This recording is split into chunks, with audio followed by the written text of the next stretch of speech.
So today I'm going to show you guys how to do a motorcycle oil change, specifically on my Royal Enfield Continental GT 650. So stick around a few minutes and let's get this thing done.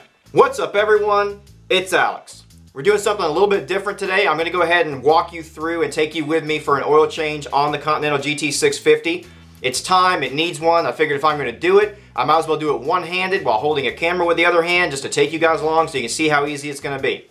The goal here is I'm going to do this as primitive as possible with the least number of tools possible just to show you guys how easy it is to do your own oil changes, your own maintenance with just a couple of really inexpensive tools without having to have much space and without much fuss. I have a lift. This would be easier to do on a lift with a wheel chock, but I'm going to do it just on the floor in the garage here just to show you how easy it can be. And I'm going to show you the process that I'm going to use with this, also using the recommendations from the Royal Enfield Owner's Manual. Huge caveat here for everybody. Depending on what your motorcycle is, this will be very useful for changing the oil in your own motorcycle if it has a spin-on type filter. That being said, you need to look at your owner's manual and you need to go by the recommendations in your owner's manual because every motorcycle is slightly different and every one of them has a little bit different process for changing the oil. So yours might have a couple different steps or a couple different recommendations as far as your oil change goes. The Royal Enfield 650s are very basic, very easy oil changes, very kind of standard classic style of an oil change with a spin-on filter. So that's what we're going to be going with, okay? Real quick, if you like this video, if you like this style of kind of how-to type stuff, hit like, and if you haven't, go ahead and subscribe because that tells me you guys enjoy this so I can keep making this style of videos for you guys as well.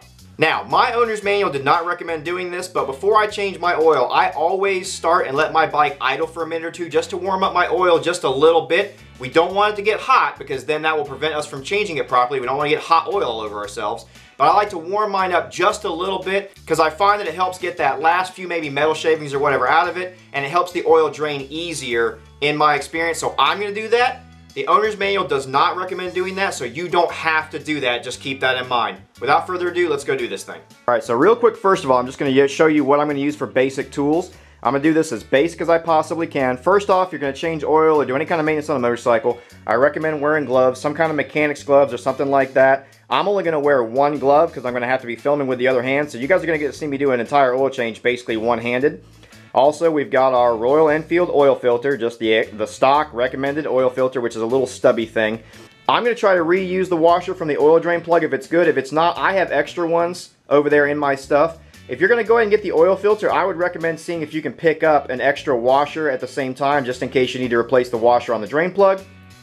We're just going to use a basic BS ratchet with a 13mm socket. I would have called it being a 14 because most of my bikes have been a 14, but this is a 13mm socket for this drain plug. And then I'm going to use just a basic generic oil filter clamp. I would actually recommend getting the appropriate sized filter wrench that just fits on the end of the filter because then you just hook up your ratchet to it and that makes it easier. I keep one of these around because I change oil on different bikes with different sized filters all the time. It's more convenient for me just to have one of these just to grab the filter with. So I'm going to use this. I would recommend getting the filter wrench that fits on that, but these are pretty cheap as well, but that's what I'm going to use. And then to drain the oil, just to show you could do this as easy and cheap as you want, I'm literally going to use this BS super cheap kitty litter pan. Instead of, I've got fancy oil pans over there, but they're a little bit taller and everything, but I'm just going to use this cat litter pan because it fits under the bike real nice, and I'll show you guys you can do this with, you know, just any kind of short pan like this, you can do it. The oil capacity on this bike is only like 3.5 quarts or something like that, so this should be absolutely fine. So we're just going to use this for it. Okay, so we've warmed the bike up for a minute or two. We've got back in, so we're just going to go ahead and slide our pan up under here. Make sure it's just up under, I don't know if you guys can see, the drain plug bolt is right up under here. I don't know if you guys can see, but there's our drain plug bolt. So we're just going to slide right up underneath there, get our oil pan up under it. Before draining the oil in any motorcycle, I always recommend taking your filler cap off because I find that that helps drain the oil faster and helps make sure you get as much oil as possible out of there. So I would take the filler cap off. Then we're going to get up under here. And we're just going to go ahead and loosen our drain bolt. Alright, we've got it broken loose now. Just going to go ahead and get that. I'm going to get it fairly loose with the ratchet. And then the last little bit I usually will do with my hands, which is why I wear the glove. All right, so that's plenty loose with the ratchet. Last little bit I'm gonna do with my hands, which means I'm gonna get just a little bit of oil on my hand, but that's why I wear the glove. I like doing that just to make sure I don't drop it. And then see, we've got nice black oil coming out of there because it was definitely time to change this puppy, okay? So we're gonna let that go ahead and drain, and while that's doing that, we're gonna get the filter off. As you can see, using my clamp here, I'm not gonna have a ton of room to work with here. This is one reason I would recommend getting the right size, just oil filter wrench, just to go on a ratchet. But I'm gonna go ahead and use the clamp here, and I'm not gonna have a lot of room to work, so I'm gonna have to get it loosened up. And then once it's loose enough, I'll just do the rest by hand. But I'm just gonna clamp down on it real good. And I'm gonna see if I can get this thing broken loose. Okay, so I actually had to put the camera down for just a second to get this thing broken loose because it was actually sealed on there pretty good, the oil filter was. But now that we've got it broken loose, we're just gonna get that off of there. I chewed it up pretty good getting it off. I would really recommend getting the appropriate sized filter wrench for this just to make your life way easier. The clamp is convenient for doing different size stuff, but it's way easier to do this with just the right filter wrench, and it's not expensive to get it. So get that off of there. We're gonna go ahead and let that puppy finish draining off. All right, we've given that a few minutes to go ahead and drain. You wanna kind of walk away from it for a few and come back and just make sure it's basically done draining before you reinstall stuff. So we're gonna go ahead and get our OEM Royal Enfield little stubby oil filter out of here.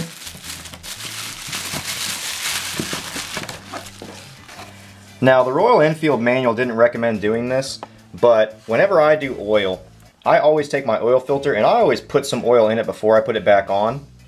So I'm going to do this. Maybe I'm just old school, maybe it's just me. You guys don't have to do this. It did not say this in the manual. This was not a recommended thing, but I always put some oil in my oil filter before I screw it back on. And we're going to go in here and we are going to put our oil filter back on. You just want to get these oil filters snug. My manual did not list a torque spec form or anything. Generally, you want to get these oil filters about as tight as you can with your hands. If you want to take your filter wrench and give it like one more snug, that's fine, but I usually get these about as hand tight as they will go.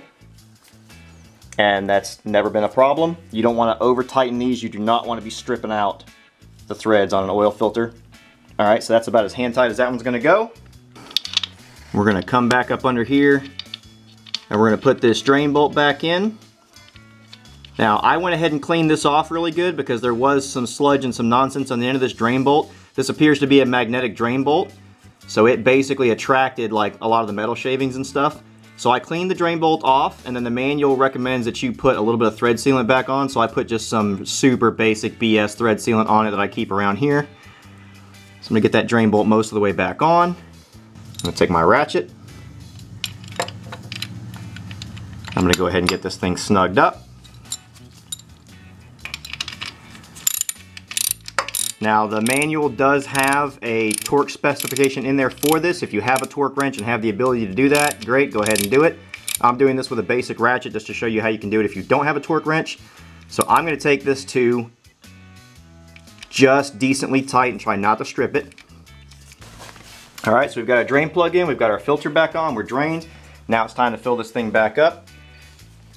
On an oil change, it calls for 3.27 quarts. So what I'm basically going to do is I'm going to put just under 3 quarts in it. And then I'm going to check it, and then we will top it off from there. It's really important when you're changing your oil not to overfill. It's actually just as bad, if not worse, to overfill your oil than it is to underfill your oil.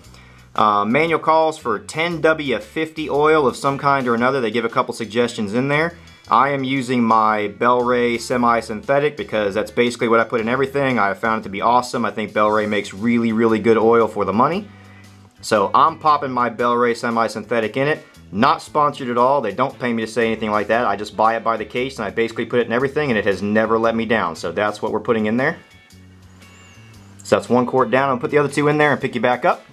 Alright, so you guys can see we got 3 quarts in this thing. We're going to slap our oil fill plug back on. Alright, so we got about 3 quarts in it, so in theory we should be 0.27 of a quart low-ish.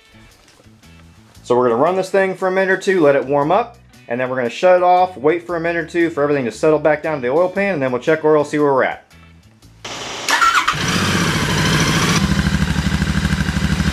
Okay, so we let her run for a couple of minutes. I've let her sit for a couple of minutes to filter down. So we're gonna go ahead and check the oil. And again, I'm doing this one-handed while filming just to show you guys how easy it is to do this. You can very easily pick this motorcycle up to check the oil since we don't have a center stand. And fill level's looking pretty good actually. Let me check and see. Yep, that's about parallel. So after putting 3 quarts back in it, that's about parallel right there. You can see we're pretty good between the lines. I might go ahead and put just a little bit more oil in it, but I feel like if I had actually done 3.27 quarts, it probably would look a little overfilled. But that's basically parallel right there, and we are definitely between the fill lines, so I might put just a little bit more oil in it, but that's pretty good for now. So that's really it, guys. That's how not hard it is to change the oil in most motorcycles, and a lot of bikes are going to be basically that same process with just minor differences depending on your owner's manual and your motorcycle. It's really not that hard. You can save yourself some money if you're comfortable with a couple of basic tools. Again, I would highly recommend getting the right size oil filter wrench for a ratchet that will fit on your filter. It will make getting the filter off much easier. I would also recommend on the Royal Enfield, when you get your oil filter, if you can, go ahead and get a replacement washer for your drain plug. I reused the one I had. It looked great. I'm not worried about it, but I would recommend picking one up if they have one because they're very inexpensive to replace. I would also recommend, if you have access to a torque wrench, to use the torque wrench when you're putting the drain plug bolt back on, because the owner's manual does have a specified torque. Take a peek at that, look at what it is. If you don't have one, you can do it the way I did it and just get it to where it's tight. Do not strip out your drain plug. Listen to me. Do not strip out your drain plug. If you don't have a torque wrench, just do it to where it's hand tight. Don't force it on there. Do not strip out a drain plug. You will have a bad day. Otherwise, just follow your owner's manual. You'll be just fine, okay? It's not that hard. Just wanted to show you guys. I was going to do it anyway. I want to take you along with me because I think there's some value in that kind of stuff. As always, guys, have a great day. Ride safe. I'm Alex. Peace.